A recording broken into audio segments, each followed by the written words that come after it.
कृष्णाय वासुदेवाय हरे परमात्मने प्रणतः क्लेशनाशाय गोविंदाय नमो नमः। श्री कृष्णाय वयं नमः। श्री एकादशी नमः।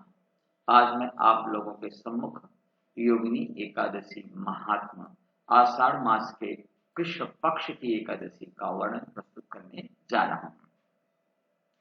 क्रमबद्ध तरीके से मैंने आपके सामने एकादशी का वर्णन प्रस्तुत किया है और आज आषाढ़ मास की एकादशी का वर्णन आपके सामने प्रस्तुत है।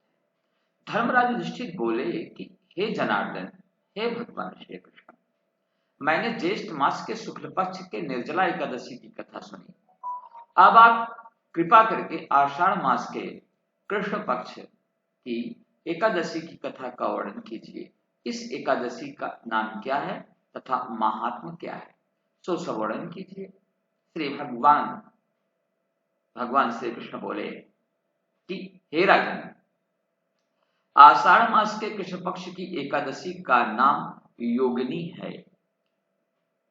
इसके व्रत से समस्त पाप नष्ट हो जाते हैं और इस लोक में भोग तथा परलोक में मुक्ति देने वाला यह व्रत है।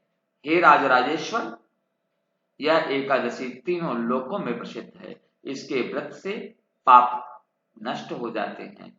आपसे पुराण में कही हुई कथा कहता हूं, ध्यान पूर्वक सुनो।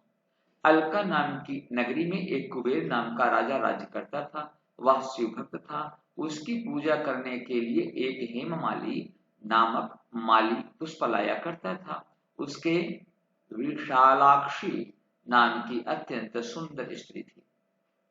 एक दिन मानसरोवर से पुष्प ले आया, परंतु कामासक्त होने के कारण पुष्पों को रखकर अपनी स्त्री के साथ रमण करने लगा और दोपहर तक न गया।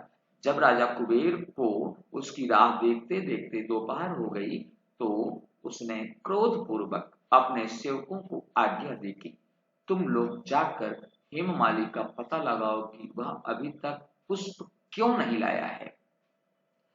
जब यक्षों ने उसका पत्ता लगाया या लगा लिया तो वह कुबेर के पास जाकर कहने लगे, हे राजन, वह माली अभी तक अपनी स्त्री के साथ रमण कर रहा है। यक्षों की इस बात को सुनकर कुबेर ने हेममाली को बुलाने की आज्ञा दी। हेममाली राजा कुबेर के सम्मुख डर से कांपता हुआ उपस्थित हुआ। उसको देखकर राजा कुबेर को अत्यंत क्रोध आया और उसके ओठ फड़फड़ाने लगे। उसने कहा, रे पापी, महानीच, कामी, तूने मेरे परम पूजनीय ईश्वरों के भी ईश्वर शिव जी का अनादर किया है। मैं तुझे श्राप देता हूं कि तू स्त्री का वियोग भोगेगा और मृत्युलोक में जाकर कोढ़ी होगा। कुबेर के श्राप से वह उसी क्षण स्वर्ग से पृथ्वी पर गिरा और कोढ़ी हो गया। उसकी स्त्री भी उसी समय उससे बिछुड़ गई। मृत्युलोक में आकर उसने महादुख भोगे, परंतु शिव जी की भक्ति के प्रभाव से उसकी बुद्धि मलिन न हुई और पिछले जन्म में भी शुद्ध रही।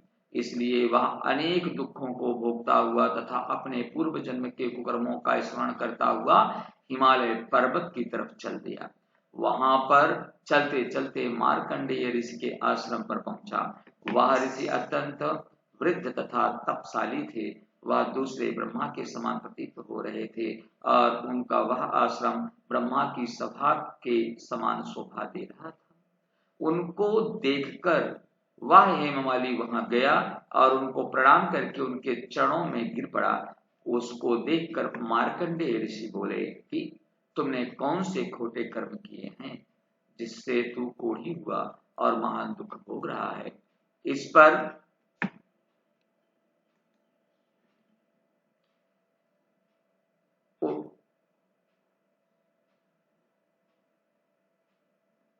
पर हेममाली बोला, हे मुनि, मैं महाराज कुबेर का सेवक था। मेरा नाम हेममाली है। राजा की पूजा के लिए नित्य प्रति पुष्प लाया करता था। एक दिन अपनी स्त्री के साथ विहार करते करते देर हो गई और दोपहर तक पुष्प लेकर ना पहुंचा।